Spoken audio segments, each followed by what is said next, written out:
দাদা বৌদি বিরিয়ানি আমার হোম টাউনে হলেও বিরিয়ানির প্রতি আসক্তি আমার কোনোদিনই ছিল না। হাই, আমি Moni and welcome to Phoron and flavours. Chicken, posto, kaju, almond, kesar milk, rose water, kewra water, ginger garlic and chilli.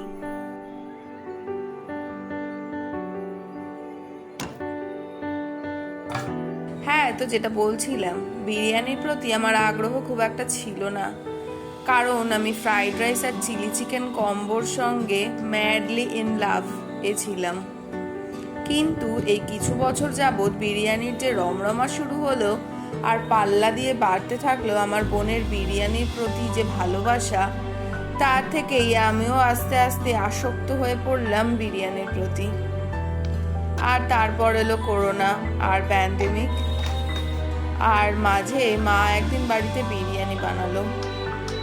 সেই বিরিয়ানির স্বাদ মিথ্যে বলবো না, অনেক বেশি ঘরোয়া, অনেক বেশি কি বলবো, ভীষণই satisfying.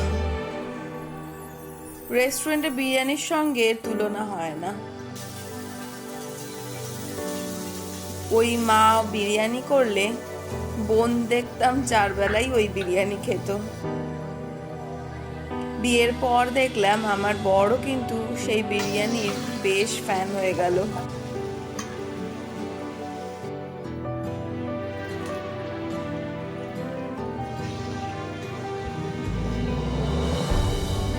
Of the masalas, nothing to do with this anymore, just এসে একটু মেরে দিতে হবে। ততক্ষণে আমি বিরিয়ানির চালটা ধুয়ে রাইসটা করে নিই।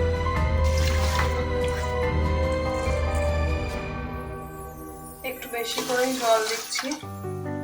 আজকে রাইস কুকারে পুরো জলটা শুকিয়ে গেলে হবে না, চালটা তাহলে অতিরিক্ত সিদ্ধ হয়ে যাবে।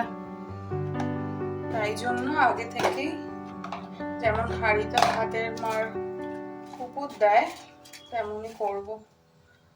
একটা তেজপাতা, আরো কিছু গরম মশলা অ্যাড করব, দারচিনি, জয়িত্রী। রাইসটা এটাতে খুবই সুন্দর ফ্রেগ্রেন্স হয়ে যাবে, শুধুমাত্র এইটুকু টোটকার জন্য।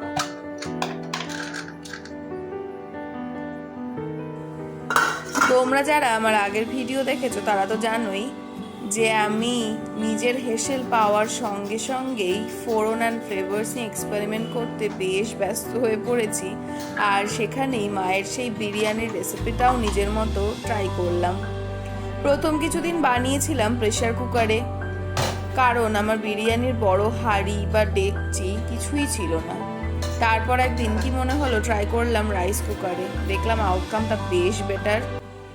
তাই আজ আমার এই রাইস কুকারের হোমলি বিরিয়ানির পদ্ধতিটাই তোমাদের সঙ্গে শেয়ার করলাম। বেশ ভালো খেতে হয় কিন্তু, আর অনেকটাই নির্ঝঞ্ঝাট। তোমাদের নেক্সট ছুটির দিনে এরকমভাবে বিরিয়ানি বানিয়ে দেখতেই পারো।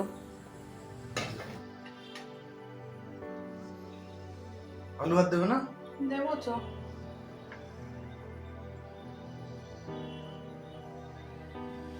দাদা বৌদির মতো বিরিয়ানি তেলে তেল করে।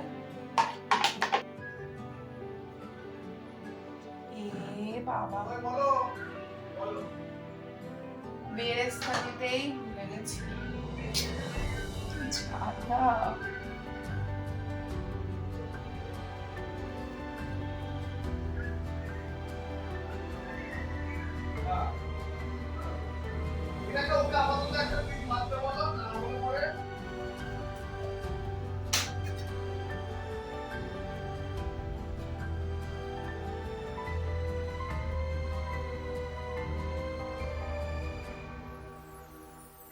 চলে যাবে এটা দমে। ও হ্যাঁ, কার বাড়িতে এই রবিবার কি মেনু হচ্ছে কমেন্টে জানাতে ভুলো না কিন্তু। দেখা হবে আবার কোনো ফ্লেভার নিয়ে, আবার কোনো গল্প নিয়ে। টাটা।